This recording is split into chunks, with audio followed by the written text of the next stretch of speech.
The book of Genesis, the first book of the Bible, can be divided into two distinct parts. The first part, chapters 1 to 11, lays the foundation for the entire biblical narrative. It tells the story of creation, the fall of humanity into sin, and the consequences that followed. The second part of Genesis, chapters 12 to 50, shifts focus to the story of Abraham and his descendants.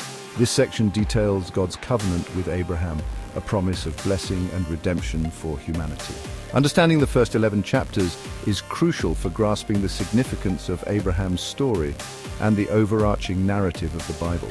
The creation story in Genesis is not merely a historical account, but a theological statement about God's power, wisdom, and love. Genesis opens with a powerful image. In the beginning, God created the heavens and the earth. The earth was without form and void, and darkness was over the face of the deep. And the Spirit of God was hovering over the face of the waters. Over 6 days, God brings order to this chaos. He separates light from darkness, creates the sky and the sea, and forms the land. He fills the earth with vegetation, creates the sun, moon, and stars, and brings forth an abundance of living creatures. Finally, God creates humanity in his own image, male and female.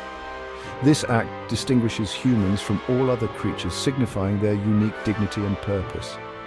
They are given dominion over the earth and its creatures, reflecting God's own role as creator and ruler.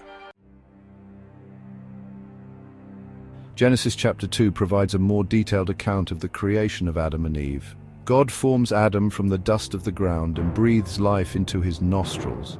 He plants a garden in Eden, a place of abundance and beauty, and places Adam there to tend and keep it. Within the garden are two special trees, the tree of life and the tree of the knowledge of good and evil.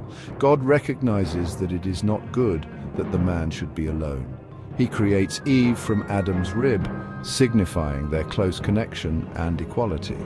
Adam and Eve live in harmony with God and with each other, enjoying the fruits of the garden and the freedom it offers.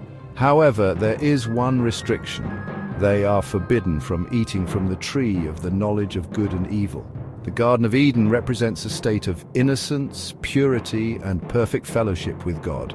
The tree of life symbolizes the gift of eternal life offered by God. The serpent, a cunning creature, appears in the garden and tempts Eve to eat from the forbidden tree. He questions God's words and promises that if they eat the fruit, your eyes will be opened and you will be like God, knowing good and evil. Tempted by the prospect of knowledge and equality with God, Eve eats the fruit and gives some to Adam, who also eats it. Immediately their eyes are opened, but not in the way the serpent promised. They become aware of their nakedness and feel shame. They hide from God, who confronts them about their disobedience. Adam blames Eve, and Eve blames the serpent. The consequences of their sin are swift and severe. God curses the serpent, Eve, and Adam. Eve will experience pain in childbirth and conflict in her relationship with her husband. Adam will toil and struggle to cultivate the land, and ultimately he will return to the dust from which he was created. The fall of Adam and Eve marks a turning point in human history, representing the entry of sin into the world and the disruption of the perfect harmony that once existed between God and humanity. The consequences of Adam and Eve's sin extend beyond their own lives, casting a long shadow over their descendants.